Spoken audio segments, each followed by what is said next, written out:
പരസ്പര വിശ്വാസത്തോടെ ബന്ധം ശക്തമാക്കാൻ ഇന്ത്യയും ചൈനയും. സമഗ്ര വാർത്തകളുമായി ഉച്ചവാർത്ത തുടങ്ങുന്നു. ആദ്യം നോക്കാം പ്രധാന തലക്കെട്ടുകൾ. പരസ്പര വിശ്വാസത്തോടെ ഇന്ത്യ ചൈന ബന്ധം ശക്തമാക്കാൻ മോദി ഷീ ജിൻപിങ് ചർച്ചയിൽ തീരുമാനം. അതിർത്തിയിൽ സമാധാനാന്തരീക്ഷം നിലനിർത്താനായെന്ന് വിലയിരുത്തൽ. വാണിജ്യരംഗത്തെ നിയന്ത്രണങ്ങൾ ഘട്ടം ഘട്ടമായി കുറയ്ക്കാൻ ധാരണ. ഇരു രാജ്യങ്ങൾക്കുമിടയിൽ വിമാന സർവീസുകൾ തുടങ്ങും. മോദി ഷീ ജിൻപിങ് കൂടിക്കാഴ്ച നീണ്ടത് 55 മിനിറ്റ്.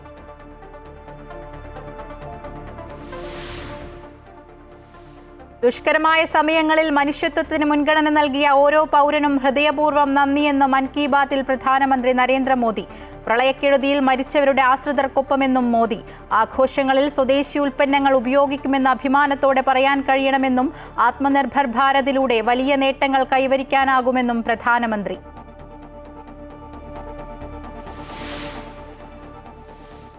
കോതമംഗലം കോട്ടപ്പടിയിൽ സ്വകാര്യ വ്യക്തിയുടെ പറമ്പിലെ കുടിവെള്ളക്കിണറിൽ കാട്ടുകൊമ്പൻ വീണു. വന്യമൃഗശല്യത്തിനെതിരെ പ്രതിഷേധിച്ച് നാട്ടുകാർ. ഫെൻസിംഗ് പൂർത്തിയാക്കുമെന്ന കലക്ടറുടെ ഉറപ്പിന് പിന്നാലെ കിണറിടിച്ച് ആനയെ പുറത്തെത്തിക്കാൻ ശ്രമം.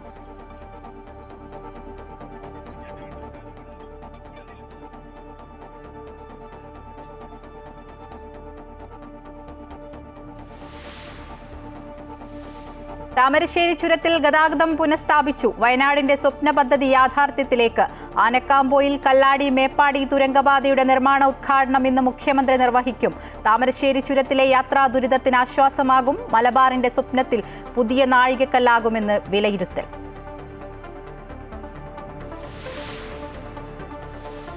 കടകംപള്ളി സുരേന്ദ്രൻ MLA-ക്കെതിരെ DGPക്ക് പരാതി. മന്ത്രിയായിരുന്നപ്പോൾ സ്ത്രീകളോട് മോശമായി പെരുമാറിയെന്ന ആക്ഷേപം. പരാതി നൽകിയത് പൊതുപ്രവർത്തകൻ M. മുനീർ. രാഹുൽ മാങ്കൂട്ടത്തിനെതിരായ ലൈംഗികാരോപണ കേസിൽ ക്രൈംബ്രാഞ്ച് അന്വേഷണ സംഘം നാളെ മുതൽ മൊഴി രേഖപ്പെടുത്തും. ചൈനയുമായി പരസ്പര വിശ്വാസത്തോടെ മുന്നോട്ടു പോകുമെന്ന് പ്രധാനമന്ത്രി നരേന്ദ്രമോദി. ഇന്ത്യ ചൈന അതിർത്തിയിൽ സമാധാന അന്തരീക്ഷം നിലനിർത്താനായെന്നാണ് വിലയിരുത്തൽ. ഇന്ത്യ ചൈന വിമാന സർവീസുകൾ തുടങ്ങും. 55 മിനിറ്റാണ് മോദി ഷീ ജിൻപിങ് നിർണായക കൂടിക്കാഴ്ച നീണ്ടത്. അതേസമയം മോദി കൂടിക്കാഴ്ചയിൽ വിമർശനവുമായി കോൺഗ്രസും രംഗത്ത് വന്നു.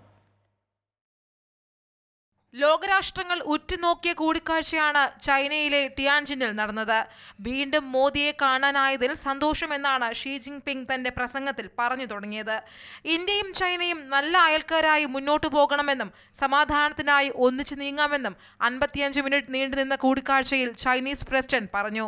ചൈനയുമായി പരസ്പര വിശ്വാസത്തോടെ മുന്നോട്ടു പോകുമെന്ന് പ്രധാനമന്ത്രി നരേന്ദ്രമോദിയും പറഞ്ഞു. ഇരു രാജ്യങ്ങളും തമ്മിലുള്ള ബന്ധം നന്നായി മുന്നോട്ട് കൊണ്ടുപോകുമെന്നും മാനവരാശിയുടെ ആകെ പുരോഗതിക്ക് ചൈന ഇന്ത്യ ബന്ധം അനിവാര്യമാണെന്നും മോദി കൂട്ടിച്ചേർത്തു. അതിർത്തി തർക്കം പരിഹരിക്കാനുള്ള ചർച്ചകളും ഇന്ത്യ ചൈന സർവീസുകൾ പുനരാരംഭിക്കാനും 55 മിനിറ്റ് നീണ്ടുനിന്ന കൂടിക്കാഴ്ചയിൽ ധാരണയായി. ഇന്ത്യ ചൈന അതിർത്തിയിൽ ശാന്തമായ അന്തരീക്ഷമാണെന്നും ഇരു രാജ്യങ്ങളുടെയും സൗഹൃദം മുന്നോട്ട് കൊണ്ടുപോകേണ്ടത് 280 കോടി ജനങ്ങളുടെ ക്ഷേമത്തിന് പ്രധാനമാണെന്നും മോദി പറഞ്ഞു. ദേശീയ സുരക്ഷാ ഉപദേഷ്ടാവ് അജിത് ഡോവൽ, വിദേശകാര്യ സെക്രട്ടറി വിക്രം മിശ്രി എന്നിവർ മോദിക്കൊപ്പം ചർച്ചയിൽ പങ്കെടുത്തു. ചൈനീസ് വിദേശകാര്യമന്ത്രിയും വാണിജ്യമന്ത്രിയും ചർച്ചയിൽ പങ്കാളികളായി. 7 കൊല്ലത്തിന് ശേഷമാണ് ചൈനയിൽ ഇരു നേതാക്കൾക്കുമിടയിൽ ചർച്ച നടന്നത്. ഷാങ്ഹായ് ഉച്ചകോടിക്ക് മുന്നോടിയായാണ് മോദി ഷീ കൂടിക്കാഴ്ച നടന്നത്. US-ന്റെ തീരുവ യുദ്ധം നിലനിൽക്കുന്ന സാഹചര്യത്തിൽ ഇരു രാജ്യങ്ങളുടെയും കൂടിക്കാഴ്ച ഗുണകരമാകുമെന്ന നിലപാടിലാണ് ലോകരാഷ്ട്രങ്ങൾ. അതേസമയം മോദി ഷീ കൂടിക്കാഴ്ചയിൽ വിമർശനവുമായി കോൺഗ്രസും രംഗത്ത് വന്നു. ഗാൽവാനിൽ 20 സൈനികരുടെ ജീവനെടുത്തത് ചൈനയാണെന്നും ഇന്ത്യ പാക് സംഘർഷ സമയത്ത് പാകിസ്ഥാനെയും ചൈന പിന്തുണച്ചു എന്നും കോൺഗ്രസ് ആരോപിച്ചു. News desk Amrita TV. പ്രളയം നാശം വിതച്ച ജമ്മു കാശ്മീർ, ഉത്തരാഖണ്ഡ്, പഞ്ചാബ് ഉൾപ്പെടെ വിവിധ സംസ്ഥാനങ്ങളിൽ രക്ഷാപ്രവർത്തനം നടത്തിയവർക്ക് പ്രധാനമന്ത്രിയുടെ അഭിനന്ദനം. ദുഷ്കരമായ സമയങ്ങളിൽ മനുഷ്യത്വത്തിന് മുൻഗണന നൽകിയ ഓരോ പൗരനും ഹൃദയപൂർവ്വം നന്ദി പറയുന്നുവെന്ന് മോദി പറഞ്ഞു. റേഡിയോ സംപ്രേഷണ പരിപാടിയായ മൻ കി ബാത്തിലൂടെയാണ് ദുരന്തമുഖത്ത് പ്രവർത്തിച്ചവരെ പ്രധാനമന്ത്രി അഭിനന്ദിച്ചത്. ദേശീയ ദുരന്ത നിവാരണ സേനയും സംസ്ഥാനത്തെ ദുരന്ത നിവാരണ വിഭാഗങ്ങളും ജനങ്ങളുടെ ജീവൻ രക്ഷിക്കാൻ രാവും പകലുമില്ലാതെ പ്രയത്നിച്ചുവെന്നും മോദി കൂട്ടിച്ചേർത്തു. ആഘോഷത്തിന്റെ സമയങ്ങളാണിപ്പോൾ. അവിടെയെല്ലാം രാജ്യത്തിന്റെ സ്വന്തം ഉൽപ്പന്നങ്ങൾ ഉപയോഗിക്കണമെന്ന് പ്രധാനമന്ത്രി പറഞ്ഞു. സ്വദേശി ഉൽപ്പന്നങ്ങൾ ഉപയോഗിക്കുന്നുവെന്ന് അഭിമാനത്തോടെ പറയാൻ കഴിയണമെന്നും അദ്ദേഹം പറഞ്ഞു. ആത്മനിർഭർ ഭാരതത്തിലൂടെ മുന്നോട്ടു പോയാൽ വലിയ ലക്ഷ്യം കൈവരിക്കാൻ കഴിയുമെന്നും പ്രധാനമന്ത്രി കൂട്ടിച്ചേർത്തു. हर कोई दिन रात जुटे रहे. जवानों ने तकनीक का सहारा भी लिया है. थर्मल कैमरे, लाइव डिटेक्टर, स्नीफर डॉग्स और ड्रोन सर्विलेंस ऐसे अनेक आधुनिक संसाधनों के सहारे राहत कार्य में तेजी लाने की भरपूर कोशिश की गई। इस दौरान हेलीकॉप्टर से राहत सामग्री पहुंचाई गई, घायलों को एयरलिफ्ट किया गया। आपदा की घड़ी में सेना मददगार बनकर सामने आई। स्थानीय लोग, सामाजिक कार्यकर्ता, डॉक्टर, प्रशासन, संकट की इस घड़ी में सभी ने हर संभव प्रयास किया। मैं ऐसे हर नागरिक को हृदय से धन्यवाद देता हूं, जिन्होंने इस कठिन समय में मानवीयता को सबसे ऊपर रखा हुआ है। കോതമംഗലം കോട്ടപ്പടിയിൽ സ്വകാര്യ വ്യക്തിയുടെ പറമ്പിലെ കുടിവെള്ള കിണറിൽ കാട്ടുകൊമ്പൻ വീണു. വന്യമൃഗശല്യത്തിനെതിരെ പ്രതിഷേധിച്ച് നാട്ടുകാർ ഫെൻസിംഗ് പൂർത്തിയാക്കുമെന്ന കലക്ടറുടെ ഉറപ്പിനു പിന്നാലെ കിണറിടിച്ച് ആനയെ പുറത്തെത്തിക്കാൻ ശ്രമം തുടരുകയാണ്. കിരൺ ഉണ്ട് വിവരങ്ങളുമായി. കിരൺ, ഏറെ നേരത്തെ പ്രതിഷേധമുണ്ടായിരുന്നു നാട്ടുകാരുടെ, കാരണം പ്രദേശത്ത് ഏറെ നാളായി വന്യമൃഗശല്യം രൂക്ഷമാണ്. അതിനിടയിലാണ് ഇപ്പോൾ കാട്ടുകൊമ്പൻ കിണറ്റിൽ വീഴുന്നത്. ഈ രക്ഷാപ്രവർത്തനം ഇപ്പോഴും പുരോഗമിക്കുകയാണ്. എന്തുറപ്പിന്റെ അടിസ്ഥാനത്തിലാണ് നാട്ടുകാരുടെ പ്രതിഷേധം അവസാനിച്ചത്? മായ, കോതമംഗലത്ത് കിണറ്റിൽ വീണ കാട്ടാനയെ പുറത്തേക്ക് എത്തിക്കുന്നതിന് വേണ്ടിയുള്ള പ്രവർത്തനങ്ങൾ വീണ്ടും ആരംഭിച്ചിരിക്കുകയാണ്. നാട്ടുകാർ പ്രതിഷേധം അവസാനിപ്പിച്ചതോടുകൂടിയാണ് ഈ പ്രവൃത്തികൾ പുനരാരംഭിച്ചിരിക്കുന്നത്. നേരത്തെ കളക്ടറുമായി നാട്ടുകാർ ചർച്ച നടത്തിയിരുന്നു. ഫെൻസിംഗ് നിർമ്മാണം നടപ്പിലാക്കും, അത് ഉടനെ തന്നെ നടപ്പിലാക്കും എന്ന കളക്ടറുടെ ഉറപ്പിന്റെ അടിസ്ഥാനത്തിലാണ് നാട്ടുകാർ പ്രതിഷേധം അവസാനിപ്പിച്ചത്. ഇന്നലെയായിരുന്നു ഈ ആന കിണറ്റിൽ വീണത്. ഈ ജനവാസ മേഖലയിൽ സ്ഥിരമായി എത്തി കൃഷിനാശം അടക്കം ഉണ്ടാക്കിക്കൊണ്ടിരുന്ന കാട്ടുകൊമ്പനെ തുരത്തണം എന്നുള്ള ഒരു ആവശ്യം നേരത്തെ തന്നെ നാട്ടുകാർ ഉന്നയിച്ചിരുന്നതാണ്. എന്നാൽ ഇതിൽ വനം വകുപ്പിന്റെ ഭാഗത്തുനിന്ന് നടപടി ഉണ്ടായില്ല എന്നാരോപിച്ചുകൊണ്ടാണ് നാട്ടുകാർ പിന്നീട് പ്രതിഷേധവുമായിട്ട് രംഗത്തെത്തിയിരുന്നത്. ആനയെ കരക്കെത്തിക്കാനുള്ള പ്രവൃത്തികൾ നാട്ടുകാർ തടയുകയായിരുന്നു. ഏതായാലും വലിയ രീതിയിലുള്ള ഒരു ചർച്ച നടത്തിയിരിക്കുകയാണ്. ഈ ചർച്ചയ്ക്ക് ശേഷമാണ് നാട്ടുകാർ ഇപ്പോൾ ആനയെ പുറത്തെത്തിക്കാനായിട്ട് അനുവദിച്ചിരിക്കുന്നത്. ഈ സ്ഥലത്ത് നേരത്തെയും കാട്ടുകൊമ്പൻ കിണറ്റിൽ വീഴുകയും പിന്നീട് വനം വകുപ്പ് എത്തി ഈ ആനയെ പുറത്തിറക്കുകയും ചെയ്തിരുന്നു. ആ സമയത്ത് നാട്ടുകാർ പ്രതിഷേധം ഉയർത്തിയിരുന്നെങ്കിലും പിന്നീട് പോലീസ് കൂടി ഇടപെട്ട് നാട്ടുകാരെ ഈ സ്ഥലത്തു നിന്നും തുരുത്തിയതിനു ശേഷമാണ് ആനയെ പുറത്തിറക്കാനായിട്ട് സാധിച്ചത്. ഈ ഒരു സാഹചര്യത്തിലാണ് ഇനി ഈ ഫെൻസിംഗ് അടക്കമുള്ള പ്രവൃത്തികൾ നടത്താതെ ആനയെ പുറത്തെത്തിക്കാനായിട്ട് കഴിയില്ല എന്നുള്ളൊരു ആവശ്യം ഉന്നയിച്ചുകൊണ്ട് നാട്ടുകാർ രംഗത്തെത്തിയത്. ഏതായാലും കളക്ടറുടെ നേതൃത്വത്തിലുള്ള ചർച്ചയ്ക്ക് ശേഷം ഇപ്പോൾ ആനയെ പുറത്തെത്തിക്കാനുള്ള പ്രവൃത്തികൾ വീണ്ടും ആരംഭിച്ചിരിക്കുകയാണ്. മായ, ശരി കിരൺ, നാട്ടുകാരുടെ പ്രതിഷേധത്തിന് അവസാനിച്ചതിന് പിന്നാലെ ആനയെ കിണറ്റിൽ നിന്ന് പുറത്തെടുക്കാനുള്ള നടപടികളാണ് ഇപ്പോൾ അവിടെ പുരോഗമിക്കുന്നത്. കിരണാണ് വിവരങ്ങൾ നൽകിയത്. മുൻമന്ത്രി കടകംപള്ളി സുരേന്ദ്രനെതിരെ DGPക്ക് പരാതി. മന്ത്രിയായിരുന്നപ്പോൾ സ്ത്രീകളോട് മോശമായി പെരുമാറിയതാണ് പരാതിയിലുള്ളത്. പൊതുപ്രവർത്തകനായ മുനീറാണ് പരാതി നൽകിയത്. ആരോപണം ഉന്നയിച്ചവരിൽ നിന്ന് മൊഴിയെടുത്ത് നടപടിയെടുക്കണമെന്ന് പരാതിയിൽ പറയുന്നുണ്ട്. രജിത് കുമാറുണ്ട് വിവരങ്ങളുമായി. രജിത്ത്, എന്താണിപ്പോൾ പെട്ടെന്ന് ഇത്തരത്തിലൊരു പരാതിയുമായി ഈ മുനീർ രംഗത്തെത്താൻ കാരണം? ഒപ്പം ഈ പരാതിയിൽ എന്തൊക്കെയാണ് ഇദ്ദേഹം ആവശ്യപ്പെടുന്നത്? പ്രധാനമായും സ്വപ്ന സുരേഷിന്റെ വെളിപ്പെടുത്തലിന്റെ പശ്ചാത്തലത്തിൽ മന്ത്രി കടകംപള്ളി സുരേന്ദ്രനെതിരെ കേസെടുക്കണമെന്ന ആവശ്യമാണ് ഇപ്പോൾ കോൺഗ്രസ് നേതാവിന്റെ പരാതിയിലുള്ളത്. DGPക്കാണ് പരാതി നൽകിയിട്ടുള്ളതും കോൺഗ്രസ് നേതാവായ M മുനീറാണ് പരാതി നൽകിയിരിക്കുന്നതും. ഈ സ്വപ്ന സുരേഷിന്റെ വെളിപ്പെടുത്തലിന്റെ പശ്ചാത്തലത്തിൽ കേസെടുത്ത് മൊഴിയെടുത്ത് നടപടി സ്വീകരിക്കണമെന്ന ആവശ്യമാണ് അദ്ദേഹം മുന്നോട്ട് വെച്ചിട്ടുള്ളത്. ഒപ്പം തന്നെ ഇദ്ദേഹത്തിനെതിരെ ഉയർന്നു വന്നിട്ടുള്ള മറ്റ് ആരോപണങ്ങൾ ഉൾപ്പെടെയുണ്ട്. സ്ത്രീകളോട് അപമര്യാദയെ പെരുമാറിയതുമായി ബന്ധപ്പെട്ടുകൊണ്ടുള്ള മറ്റ് കേസുകളുമുണ്ട്. അവ കൂടി പരിഗണിക്കണമെന്ന ആവശ്യം കൂടി മുന്നോട്ട് വെച്ചിട്ടുണ്ട്. രാഹുൽ മാങ്കൂട്ടത്തിൽ MLAക്കെതിരെ യുവതിയുടെ വെളിപ്പെടുത്തലിന്റെ പശ്ചാത്തലത്തിലാണ് പ്രത്യേക അന്വേഷണ സംഘം രൂപീകരിച്ച് മുന്നോട്ട് പോകാൻ ഇപ്പോൾ സർക്കാർ തയ്യാറെടുക്കുകയും നടപടികൾ സ്വീകരിക്കുകയും ചെയ്തിരിക്കുന്നത്. അതിന്റെ കൂടി അടിസ്ഥാനത്തിലാണ് ഇപ്പോൾ നേതാവിനെതിരെ, ഈ കടകംപള്ളി സുരേന്ദ്രനെതിരെയുള്ള ഒരു പരാതി കൂടി ഉയർന്നു വന്നിരിക്കുന്നത്. ഇതും കൂടി അന്വേഷിച്ച് നടപടിയെടുക്കുന്നതിന് വേണ്ട നടപടികൾ സ്വീകരിക്കണം എന്ന ആവശ്യമാണ് ഇതിലുള്ളത്. നമുക്കറിയാം, കഴിഞ്ഞ ഈ രാഹുൽ മാങ്കൂട്ടത്തിന്റെ കേസുമായി ബന്ധപ്പെട്ടുകൊണ്ട് വിവിധ CPM നേതാക്കൾക്കെതിരെ ആരോപണങ്ങൾ നേരത്തെ ഉയർന്നിരുന്ന അടക്കം കോൺഗ്രസ് ശ്രദ്ധയിൽ കൊണ്ടുവന്നിരുന്നു. അവയ്ക്കൊന്നും നടപടി സ്വീകരിക്കാത്ത സാഹചര്യത്തിലാണ് ഇപ്പോൾ രാഹുൽ മാങ്കൂട്ടത്തിന്റെ കേസിൽ ശരിക്കുള്ള പരാതി പോലും ഇല്ലാത്ത സാഹചര്യത്തിൽ പോലും ഒരു പരാതി എടുത്തുകൊണ്ട് അന്വേഷണം നടക്കുന്നത്. ആ സാഹചര്യത്തിലാണ് ഇപ്പോൾ ഈ മുൻ മന്ത്രിയായിട്ടുള്ള കടകംപള്ളി സുരേന്ദ്രനെതിരെ ഇത്തരം ഒരു പരാതി ഇപ്പോൾ DGPക്ക് ലഭിച്ചിരിക്കുന്നു. ശരി, സ്ത്രീകളോട് മോശമായി പെരുമാറിയെന്ന് കാണിച്ചാണ് മുൻമന്ത്രിയായ കടകംപള്ളി സുരേന്ദ്രനെതിരെ ഇപ്പോൾ പരാതിയുമായി മുനീർ എന്നയാൾ രംഗത്തെത്തിയിരിക്കുന്നത്. രജിത്താണ് വിവരങ്ങൾ നൽകിയത്. രാഹുൽ മാങ്കൂട്ടത്തിനെതിരായ ലൈംഗികാരോപണ കേസിൽ ക്രൈംബ്രാഞ്ച് അന്വേഷണ സംഘം നാളെ മുതൽ മൊഴി രേഖപ്പെടുത്തും. സംഭവത്തിൽ പരാതി നൽകിയവർ ഉൾപ്പെടെ 10 പേരുടെ മൊഴിയാണ് രേഖപ്പെടുത്തുന്നത്. അതേസമയം ഗർഭചിത്രത്തിന് രാഹുൽ നിർബന്ധിച്ചതായി പറയപ്പെടുന്ന പെൺകുട്ടി ഇതുവരെയും പരാതിയുമായി പോലീസിനെ സമീപിച്ചിട്ടില്ല. ഫോൺ വഴിയും ഓൺലൈൻ വഴിയും രാഹുൽ മാങ്കൂട്ടത്തിൽ MLA-ക്കെതിരെ ഉയർന്നുവന്ന ആരോപണങ്ങളിൽ നാളെ മുതൽ മൊഴികൾ രേഖപ്പെടുത്താനാണ് ക്രൈംബ്രാഞ്ച് അന്വേഷണ സംഘത്തിന്റെ തീരുമാനം. ഇതുവരെ DGPക്ക് 8ഓളം പരാതികളാണ് രാഹുൽ മാങ്കൂട്ടത്തിനെതിരെ ലഭിച്ചത്. ഇതിൽ 10 പേരുടെ മൊഴികൾ രേഖപ്പെടുത്താനാണ് അന്വേഷണ സംഘം തയ്യാറെടുക്കുന്നത്. പോലീസ് സ്റ്റേഷനിലേക്ക് നേരിട്ട് ലഭിച്ച പരാതികൾ കുറവാണ്. കൂടുതലും ഇമെയിൽ വഴിയാണ് പരാതികൾ ലഭിച്ചിട്ടുള്ളത്. DYSP ഷാജിയുടെ നേതൃത്വത്തിലുള്ള ക്രൈംബ്രാഞ്ചിന്റെ പ്രത്യേക സംഘമാണ് അന്വേഷണം നടത്തുന്നത്. ഫോൺ സംഭാഷണങ്ങളുടെ ആധികാരികത അടക്കം പരിശോധിക്കുന്നതിന്റെ ഭാഗമായി സൈബർ സംഘവും അന്വേഷണ സംഘത്തിന്റെ ഭാഗമായുണ്ട്. ഇമെയിൽ വഴി പരാതി നൽകിയവരെ നേരിട്ട് വിളിച്ചു വരുത്തി പരാതി എഴുതി വാങ്ങുവാനാണ് തീരുമാനം. ആവശ്യമെങ്കിൽ രാഹുൽ മാങ്കൂട്ടത്തിലിനെ അടക്കം വിളിച്ചു വരുത്തി മൊഴി രേഖപ്പെടുത്തും. അതേസമയം ഫോൺ സംഭാഷണത്തിലുള്ള പെൺകുട്ടിയും മറ്റ് ആരോപണം ഉന്നയിച്ചവരും പരാതിയുമായി രംഗത്തേക്കെത്താത്തത് പോലീസിനെ വലയ്ക്കുകയാണ്. ഇവരെ സമീപിക്കുവാനും അന്വേഷണ സംഘം തീരുമാനിച്ചിട്ടുണ്ട്. അതിനിടെ രാഹുൽ മാങ്കൂട്ടം നിയമസഭയിലേക്ക് എത്തുമോ എന്ന കാര്യത്തിലും ചർച്ചകൾ തുടരുന്നു. നിയമസഭയിലെ ഒരു അംഗമെന്ന നിലയിൽ സഭയിലേക്ക് എത്തുക എന്നത് രാഹുൽ മാങ്കൂട്ടത്തിലിന്റെ അവകാശമാണെന്ന് KPCC മുൻ അധ്യക്ഷൻ MM ഹസൻ പറഞ്ഞു.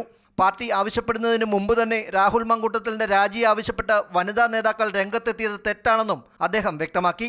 ഒരു മെമ്പറുടെ അവകാശമാണ് നിയമസഭ അറ്റൻഡ് ചെയ്യുക, നിയമസഭയിൽ പങ്കെടുക്കുക. അത് പാർട്ടി അതിന് പ്രത്യേക നിർദ്ദേശമൊന്നും കൊടുത്തിട്ടില്ല. അതങ്ങനെ പാർട്ടിയുടെ പ്രാഥമിക അംഗത്വത്തിൽ നിന്ന് പുറത്താക്കിയാൽ ഞങ്ങൾ സംരക്ഷണം കൊടുക്കുമോ എന്ന ചോദ്യം തന്നെ അപ്രസക്തമാണ്. അത് അവർക്കൊക്കെ സ്വതന്ത്രമായ അഭിപ്രായം പറയാം. പക്ഷേ പാർട്ടിയാണ് അന്തിമമായി തീരുമാനിക്കുന്നത്. പാർട്ടി തീരുമാനം വരുന്നതിന് മുമ്പ് അങ്ങനെയുള്ള ആളുകൾ പ്രതികരിക്കുന്നത് തെറ്റാണ്. അമൃത ന്യൂസ്, തിരുവനന്തപുരം. ഷാർജയിലെ ഫ്ളാറ്റിൽ ദുരൂഹ സാഹചര്യത്തിൽ ആത്മഹത്യ ചെയ്ത നിലയിൽ കാണപ്പെട്ട അതുല്യയെ ഭർത്താവ് സതീഷ് കൊലപ്പെടുത്തുമെന്ന് പറയുന്ന വീഡിയോ സന്ദേശം പുറത്തുവന്നു. മദ്യപിച്ച ശേഷം അതുല്യയെ ക്രൂരമായി മർദ്ദിക്കുന്നതും ദൃശ്യങ്ങളിലുണ്ട്. ഭർത്താവ് സതീഷിനൊപ്പം താമസിച്ചിരുന്ന അതുല്യയെ ഇക്കഴിഞ്ഞ ജൂലൈ 19-നാണ് ആത്മഹത്യ ചെയ്ത നിലയിൽ കണ്ടെത്തിയത്. മരണം നടക്കുന്നതിന് ദിവസങ്ങൾക്ക് മുൻപ് അതുല്യ ചിത്രീകരിച്ചതെന്ന് പറയപ്പെടുന്ന ദൃശ്യങ്ങളിലാണ് സതീഷ് കൊലപ്പെടുത്തുമെന്ന് പറയുന്നത്. 10 വർഷം പീഡനം അനുഭവിച്ചെന്നും വീഡിയോയിൽ അതുല്യ പറയുന്നുണ്ട്. അതുല്യയുടെ മരണം കൊലപാതകമാണെന്ന വാദത്തിൽ ഉറച്ചു നിൽക്കുകയാണ് കുടുംബം. നിലവിൽ പ്രതി സതീഷ് ഇടക്കാല മുൻകൂർ ജാമ്യത്തിലാണ്.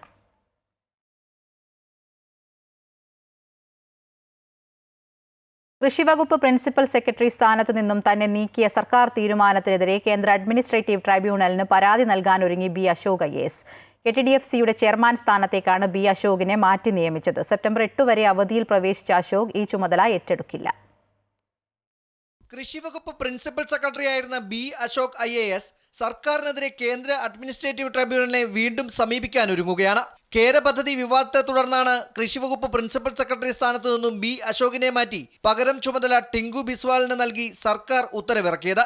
കേര പദ്ധതിയുമായി ബന്ധപ്പെട്ട സർക്കാർ രേഖ ചോർന്നതിൽ അന്വേഷണ ചുമതല B. അശോകിനായിരുന്നു. ലോകബാങ്ക് ഇമെയിൽ ചോർച്ചയിൽ മുഖ്യമന്ത്രിയുടെ ഓഫീസിനെ പ്രതിരോധത്തിലാക്കുന്നതായിരുന്നു B. അശോകിന്റെ റിപ്പോർട്ട്. ഇതിനു പിന്നാലെയാണ് സ്ഥാനം നഷ്ടമായത്. പകരം KTDFC ചെയർമാൻ പദവി നൽകിയെങ്കിലും ഇത് ഏറ്റെടുക്കില്ല. സെപ്റ്റംബർ 8 വരെ അദ്ദേഹം അവധിയിൽ പ്രവേശിച്ചിരിക്കുകയാണ്. തന്റെ പദവി മാറ്റിയതിനെതിരെ കേന്ദ്ര അഡ്മിനിസ്ട്രേറ്റീവ് ട്രൈബ്യൂണലിനെ സമീപിക്കാനാണ് അദ്ദേഹത്തിന്റെ തീരുമാനം. നേരത്തെ തദ്ദേശഭരണ പരിഷ്കരണ കമ്മീഷണർ പദവിയിലേക്ക് മാറ്റിയതിനെ B. അശോക് ചോദ്യം ചെയ്തിരുന്നു. സെൻട്രൽ അഡ്മിനിസ്ട്രേറ്റീവ് ട്രൈബ്യൂണൽ ഈ ഉത്തരവ് റദ്ദാക്കുകയും ചെയ്തു. ഇതിനുശേഷമാണ് മറ്റൊരു പദവിയിലേക്ക് B. അശോകിന് സർക്കാർ ഡെപ്യൂട്ടേഷൻ നൽകിയിരിക്കുന്നത്. അമൃത ന്യൂസ്, തിരുവനന്തപുരം. കേരള സർവകലാശാല 4ാം വർഷ BA 1ാം സെമസ്റ്ററിൽ പാബ്ലോ നെരൂദയുടെ പേരിൽ ChatGPT ടൂൾ ഉപയോഗിച്ച് തയ്യാറാക്കിയ കവിത ഇടം പിടിച്ചതിൽ ബോർഡ് ഓഫ് സ്റ്റഡീസ് ചെയർമാനോട് വൈസ് ചാൻസലർ അടിയന്തര റിപ്പോർട്ട് തേടി. ഏതു സാഹചര്യത്തിലാണ് ഇങ്ങനെയൊരു അബദ്ധം സിലബസിൽ സംഭവിച്ചതെന്ന് വിശദീകരിക്കണം. English you are a language എന്ന കവിതയാണ് വിവാദമായത്. സിലബസിൽ ഈ കവിത ഉൾപ്പെടുത്തിയെന്നു മാത്രമല്ല പരീക്ഷയിൽ കവിതയെ ആസ്പദമാക്കി ചോദ്യവും ഉണ്ടായിരുന്നു. ഇത് സംബന്ധിച്ച് കൂടുതൽ വിവരങ്ങൾ തേടിയ അധ്യാപകരാണ് നെരൂദ ഇങ്ങനെയൊരു കവിത എഴുതിയിട്ടില്ലെന്നും AI-യിലൂടെ നിർമ്മിച്ച കവിതയാണ് നെരൂദ പേരിൽ ഉൾപ്പെടുത്തിയതെന്നും കണ്ടെത്തിയത്. സംഭവത്തിൽ അന്വേഷണം ആവശ്യപ്പെട്ട വൈസ് ചാൻസലർക്ക് പരാതി ലഭിച്ചിരുന്നു. വേടനെക്കുറിച്ചുള്ള ഭാഗങ്ങളും സിലബസിൽ ഉൾപ്പെടുത്തിയതിൽ ബോർഡ് ഓഫ് സ്റ്റഡീസ് ചെയർമാൻ വിശദീകരണം നൽകണമെന്നും വൈസ് ചാൻസലർ ആവശ്യപ്പെട്ടിട്ടുണ്ട്. കണ്ണൂർ കണ്ണപുരം സ്ഫോടന കേസിൽ അറസ്റ്റിലായ പ്രതി അനൂപ് മാലിക്കിനെ വിശദമായി ചോദ്യം ചെയ്യാൻ അന്വേഷണ സംഘത്തിന്റെ തീരുമാനം. വെടിമരുന്നുൾപ്പെടെ എവിടെ നിന്ന് ലഭിച്ചു എന്നും സ്ഫോടക വസ്തുക്കൾ സൂക്ഷിച്ചത് എന്തിനെന്നുമുള്ള വിവരങ്ങൾ തേടാനാണ് പോലീസിന്റെ തീരുമാനം. അനധികൃത പടക്ക നിർമ്മാണത്തിന് പിന്നിൽ കൂടുതൽ പങ്കാളികൾ ഉണ്ടോ എന്നതും അന്വേഷണത്തിന്റെ പരിധിയിലുണ്ട്. ഉത്സവകാലമല്ലാതിരുന്നിട്ടും ആർക്കുവേണ്ടിയാണ് സ്ഫോടക വസ്തുക്കൾ നിർമ്മിച്ചതെന്നതും അന്വേഷണ പരിധിയിൽ ഉൾപ്പെടും. മംഗലാപുരത്തേക്ക് കടക്കാൻ ശ്രമിക്കുന്നതിനിടെ കാഞ്ഞങ്ങാട്ട് നിന്നാണ് ഇന്നലെ വൈകിട്ട് പ്രതിയെ പോലീസ് പിടികൂടിയത്. പ്രതിയെ സംഭവസ്ഥലത്ത് കൊണ്ടുവന്ന് തെളിവെടുപ്പ് നടത്തും.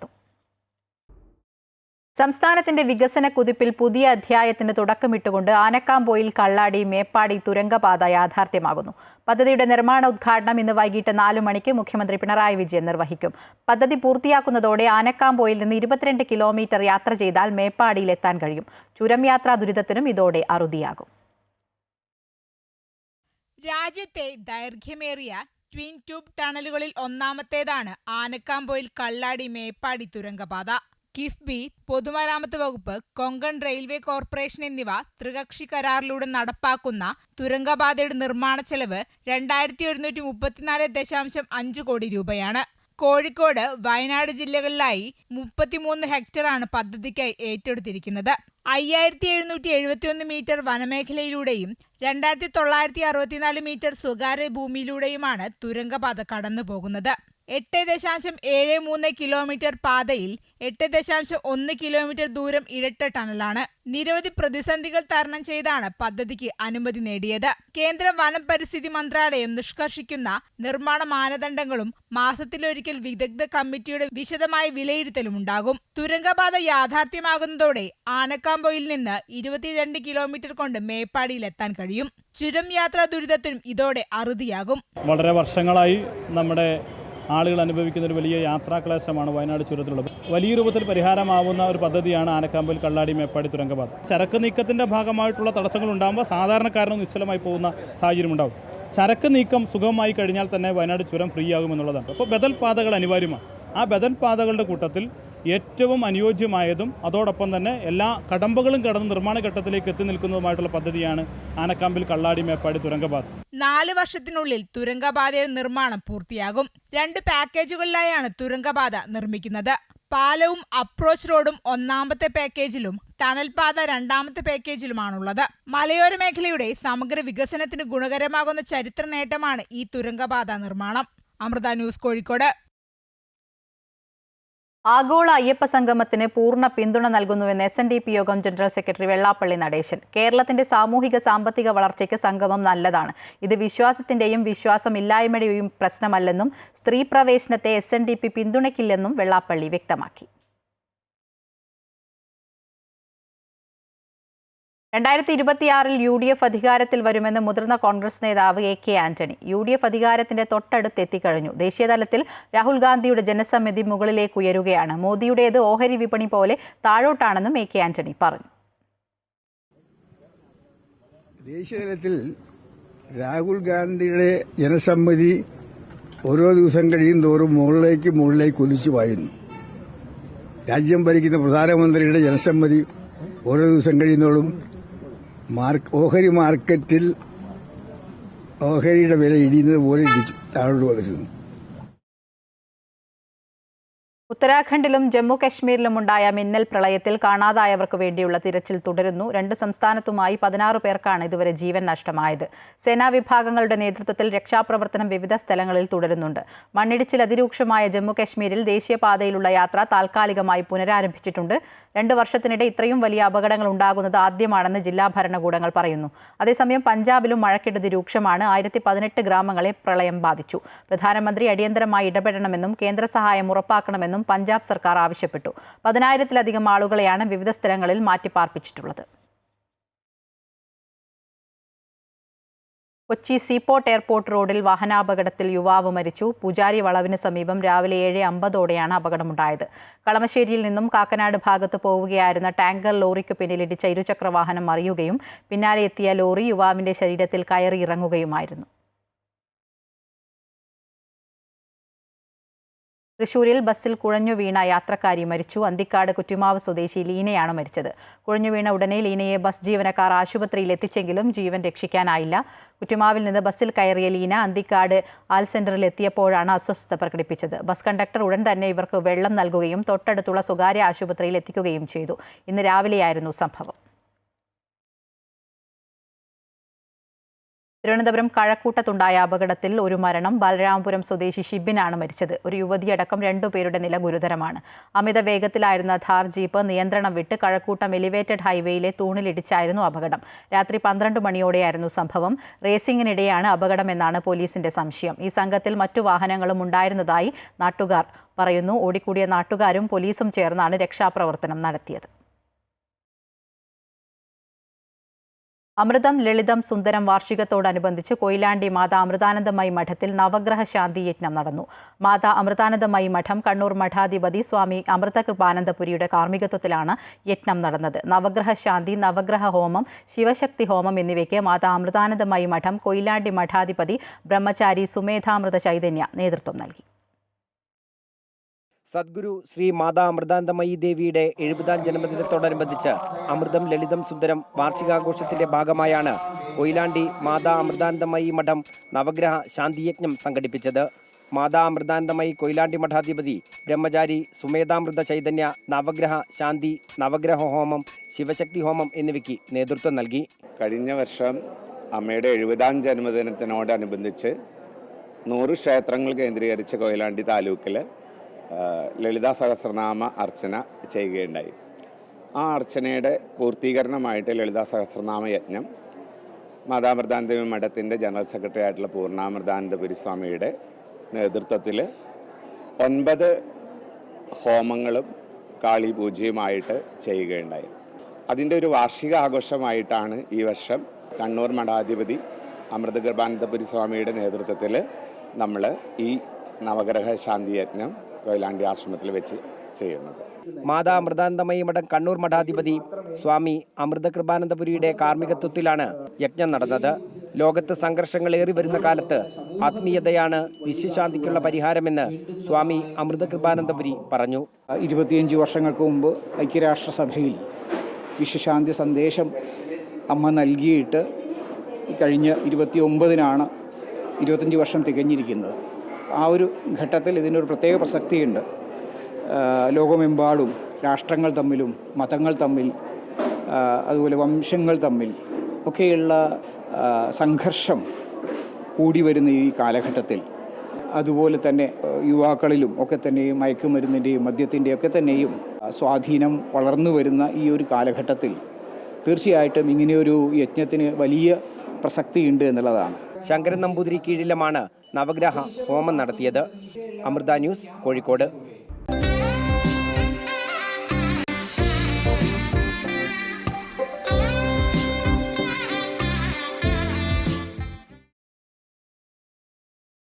ഓണത്തെ വരവേൽക്കാൻ പൂക്കൾക്കായി മലയാളി തമിഴ്നാടിനെ ആശ്രയിക്കണമെന്ന പരാതി പണ്ടുമുതലേ ഉള്ളതാണ്. ഇതിന് പരിഹാരം കാണാൻ ഇടുക്കി സേനാപതിയിൽ 2 സുഹൃത്തുക്കൾ പരീക്ഷണാടിസ്ഥാനത്തിൽ നടത്തിയ പൂക്കൃഷി വൻ വിജയമായി. ഇത്തവണ സേനാപതിയിലെ പൂക്കളും പൂക്കളത്തിൽ വിസ്മയ കാഴ്ച ഒരുക്കും.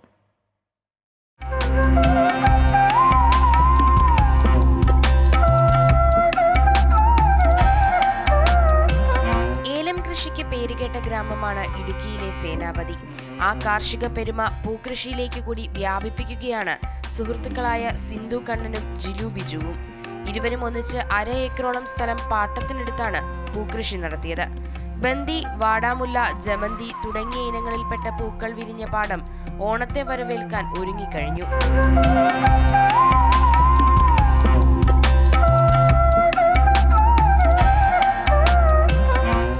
മുൻപ് നെൽകൃഷി ഇറക്കിയിരുന്ന പാടം തരിശായതോടെ ഇവർ പാട്ടത്തിനെടുത്ത് പരീക്ഷണാടിസ്ഥാനത്തിൽ പൂക്കൃഷി നടത്തുകയായിരുന്നു.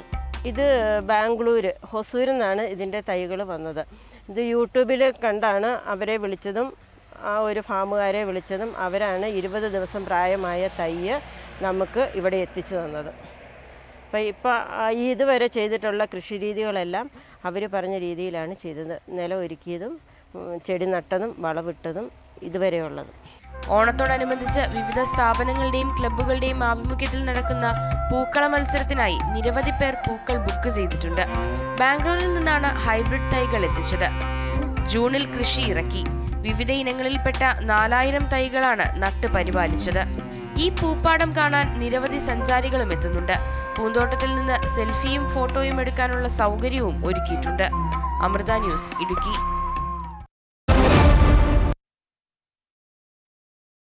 ബാഡ്മിന്റൺ ലോക ചാമ്പ്യൻഷിപ്പിൽ ഇന്ത്യയുടെ സാത്വിക് ചിരാഗ് സഖ്യത്തിന് വെങ്കലം. സെമി ഫൈനലിൽ ചൈനയുടെ ചെൻ ബോയാങ് ലിയു യി സഖ്യത്തോടാണ് ഇന്ത്യ തോൽവി വഴങ്ങിയത്. സ്കോർ 9-21, 21-18, 12-21. ക്വാർട്ടർ ഫൈനലിൽ മലേഷ്യൻ സഖ്യത്തെ തോൽപ്പിച്ചാണ് ഇന്ത്യൻ സഖ്യം സെമിയിലേക്ക് മുന്നേറിയത്. 2011 മുതൽ ലോക ചാമ്പ്യൻഷിപ്പിലെ എല്ലാ എഡിഷനിലും ഒരു മെഡലെങ്കിലും നേടിയെന്ന റെക്കോർഡ് നിലനിർത്താനും സാത്വിക് ചിരാഗ് സഖ്യത്തിനായി. സംസ്ഥാന സബ് ജൂനിയർ ബാസ്കറ്റ്ബോൾ ടൂർണമെന്റിന് ആലപ്പുഴയിൽ തുടക്കമായി. പെൺകുട്ടികളുടെയും ആൺകുട്ടികളുടെയും വിഭാഗത്തിൽ നടക്കുന്ന മത്സരത്തിൽ കേരളത്തിലെ 14 ജില്ലകൾ പ്രതിനിധീകരിച്ച് 28 ടീമുകൾ മത്സരിക്കും. പുന്നപ്ര ജ്യോതി നികേതൻ സ്കൂളിൽ മത്സരങ്ങൾ മുൻ Indian team captain CV Sunny ഉദ്ഘാടനം ചെയ്തു.